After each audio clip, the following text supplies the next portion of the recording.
오늘 본문 말씀입니다. 로마서 13장 1절부터 7절까지 말씀입니다. 각 사람은 위에 있는 권세들에게 굴복하라. 권세는 하나님께로 나지 않음이 없나니 모든 권세는 다 하나님의 정하신 바라. 그러므로 권세를 거스리는 자는 하나님의 명을 거스림이니 거스리는 자들은 심판을 자취하리라. 관원들은 선한 일에 대하여 두려움이 되지 않고 악한 일에 대하여 되나니 네가 권세를 두려워하지 아니하려느냐? 선을 행하라. 그리하면 그에게 칭찬을 받으리라. 그는 하나님의 사자가 되어 내게 선을 이루는 자니라. 그러나 내가 악을 행하거든 두려워하라. 그가 공연히 칼을 가지지 아니하였으니 곧 하나님의 사자가 되어 악을 행하는 자에게 진노하심을 위하여 보응하는 자니라.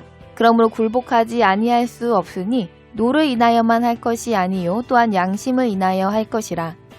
너희가 공세를 바치는 것도 이를 인함이라. 저희가 하나님의 일꾼이 되어 바로 이 일에 항상 힘쓰느니라. 모든 자에게 줄 것을 주되 공세를 받을 자에게 공세를 바치고 국세 받을 자에게 국세를 바치고 두려워할 자를 두려워하며 존경할 자를 존경하라. 아멘. 요즘 어디서나 말세라는 말을 듣습니다. 여러 가지 자연재해나 급격한 기후환경의 변화를 통해서도 말세라는 말을 하지만 윤리와 도덕이 무너져 친족 간에 일어나는 있을 수 없는 사건들을 보고도 우리는 말세를 짐작할 수 있습니다.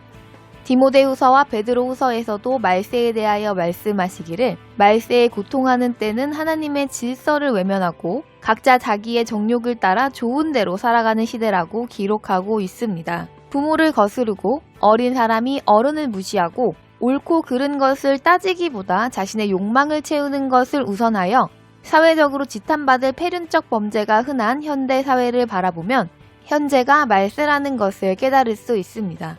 하나님께서 사람을 창조하셨지만 인간은 말씀으로 금지하신 법을 어기고 선악과를 먹어 타락한 죄인이 되었습니다. 그러나 하나님의 사랑으로 예수님을 구주로 영접하여 새 생명을 얻었습니다. 그럼에도 불구하고 악을 배우고 행하는 것은 빠르나 말씀에 순종하는 것은 쉽지 않습니다.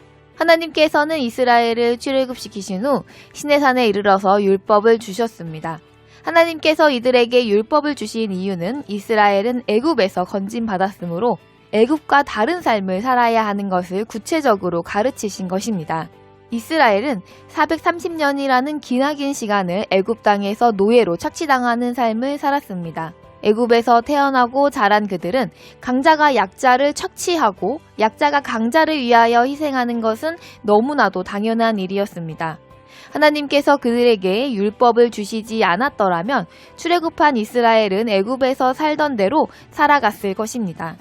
430년이라는 긴 세월 동안 젖어 살던 인과율, 약육강식의 논리를 대체할 법으로 하나님께서 말씀을 주셔서 그들은 애굽에서의 삶과는 다른 삶을 배울 수 있었습니다.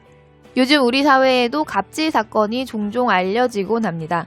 자신이 가진 권력, 금력, 지력 등등을 이용하여 이것이 부족한 자를 하대하고 착취하고 멸시하는 것입니다. 그러나 하나님께서는 로마서 13장 8절에서 남을 사랑하는 자는 율법을 다 이룬 것이라고 말씀하셨습니다. 남을 사랑하는 자가 율법을 다 이룬 것이라면 반대로 남을 사랑하지 못하는 자는 율법을 전혀 이루지 못했다는 것과 마찬가지일 것입니다. 율법을 이룬다는 말씀은 예수님과 같은 하나님의 아들이라는 말씀과 같습니다. 그러므로 우리는 예수님께서 우리가 져야 할 십자가를 지고 죽어주신 그 은혜로 하나님의 자녀의 신분을 값없이 얻었으니 이런 말세에 어떻게 남을 사랑함으로 율법을 다 이룰 수 있는지 힘써 배워 행해야 합니다.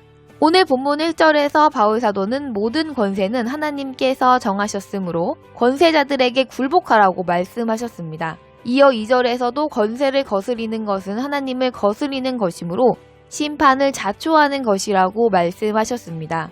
그러나 우리가 선을 행하면 권세자들을 무조건 두려워할 필요는 없다고 말씀하셨고 3절에서는 권세자들은 악을 행하는 자를 벌하기 위함이지 선을 행하는 자를 두렵게 하기 위해서가 아니기 때문임을 말씀하셨습니다. 하나님께서는 세상 만물의 주인이시며 만유의 주관자이십니다. 그러므로 권세자들 또한 하나님께서 쓰시는 일꾼이라는 것을 말씀하셨습니다. 우리는 하나님의 피조물이며 또한 하나님의 백성이기에 하나님께서는 선을 이루시기 위하여 권세자들에게 권세를 주시고 타락한 우리 인간들이 서로를 착취하며 악을 행하지 않도록 심판의 권세를 허락하신 것입니다.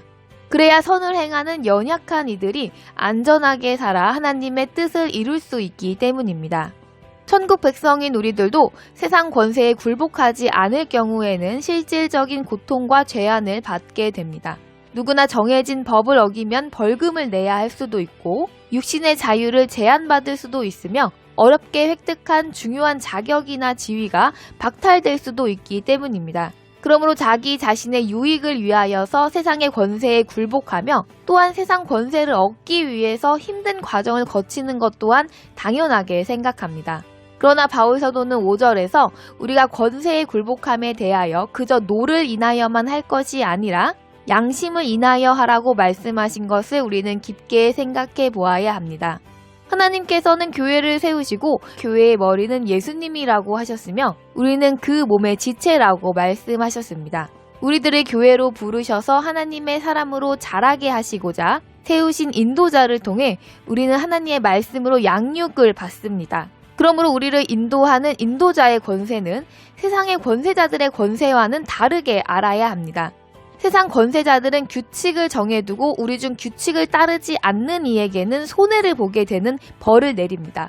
즉 범법자들에게 노를 바람으로 말미암아 권세 아래 있는 자는 해를 입지 않기 위하여 그 규칙을 따라야만 합니다.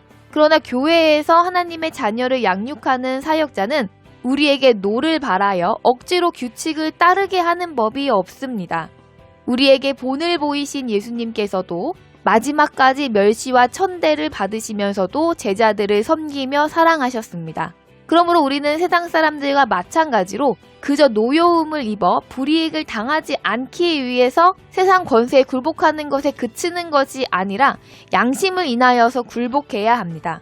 또한 하나님께서 주신 말씀에 굴복하지 않고 순종하지 않아도 당장에는 아무런 해도 입지 않는 것처럼 보여도 우리들의 주님이신 하나님의 말씀에 기쁘게 굴복해야 합니다. 주님의 사역자들은 하나님의 자녀를 하나님의 자녀답게 양육하기만을 원하시는 하나님을 위해서 자신의 생명까지도 바치는 자라는 것을 우리는 알고 있습니다. 그러므로 우리는 우리를 인도하는 인도자들의 가르침은 하나님의 뜻을 쉽게 알게 해주는 말이므로 그 입의 가르침을 가볍게 여기지 말아야 합니다. 그가 만일 세상의 권세자들과 마찬가지로 노를 바라여 우리에게 불이익을 주게 된다면 우리는 과연 인도자들이 전하는 하나님의 말씀을 가볍게 생각할 수 있을까요? 그들을 무시하며 업신여길 수 있을까요? 하나님의 말씀을 무시하더라도 하나님의 진노는 바로 임하지 않습니다. 그러나 그렇다고 해서 그 벌이 영원히 오지 않는 것은 아닙니다. 우리가 우리의 주인을 하나님이라고 생각한다면 다른 사람의 주인도 하나님이시라는 것을 우리는 기억해야 합니다. 우리가 쉽게 업신여기고 무시할 수 있는 사람으로 생각되는 사람을 업신여기고 무시한다면 그 대가는 그 사람의 주인이신 하나님이 갚으시는 것이 이스라엘의 역사를 통해서 분명히 알 수 있습니다. 아수르가 이스라엘을 삼키려 군사를 모아 침략했을 때 히스기야 왕이 하나님께 기도하였습니다. 그때 하나님께서 이사야 선지자를 통해 말씀하시기를 이스라엘을 위협하는 행위는 하나님께 한 것이라고 말씀하신 것을 우리는 기억해야 합니다. 본문 말씀 7절에서 바울 사도는 공세받을 자에게 공세를 주고 국세를 받을 자에게 국세를 주고 두려워할 자는 두려워하고 존경할 자는 존경하라고 말씀하셨습니다. 당장에 굴복하지 않으면 벌을 받는 세상의 권세자들을 우리에게 허락하신 이유는 결국에는 하나님을 경외하고 공경할 수 있는 우리가 되어지게 하시기 위함입니다. 하나님이 주신 양심에 따라 남을 바라볼 때 우리는 진정으로 하나님의 권세에 굴복할 수 있는 자가 되어질 것입니다. 혹시 우리는 공세받을 자나 국세받을 자를 존경하면서도 진정으로 우리가 두려워해야 할 자, 존경해야 할 자를 두려워하지도 존경하지도 않고 살아가고 있지는 않습니까? 양심에 거슬리는 것을 생각하지 않고 자신의 직접적인 유무익에만 좌우되는 사람이라면 믿음의 사람이라 말할 수 없을 것입니다. 우리 모두 양심에 따라 마땅히 굴복해야 할 권세에 기꺼이 온전히 굴복함으로 말미암아 온전한 하나님의 자녀로 장성하게 하시는 은혜가 늘 충만하길 바라며 주 예수님의 이름으로 축복합니다.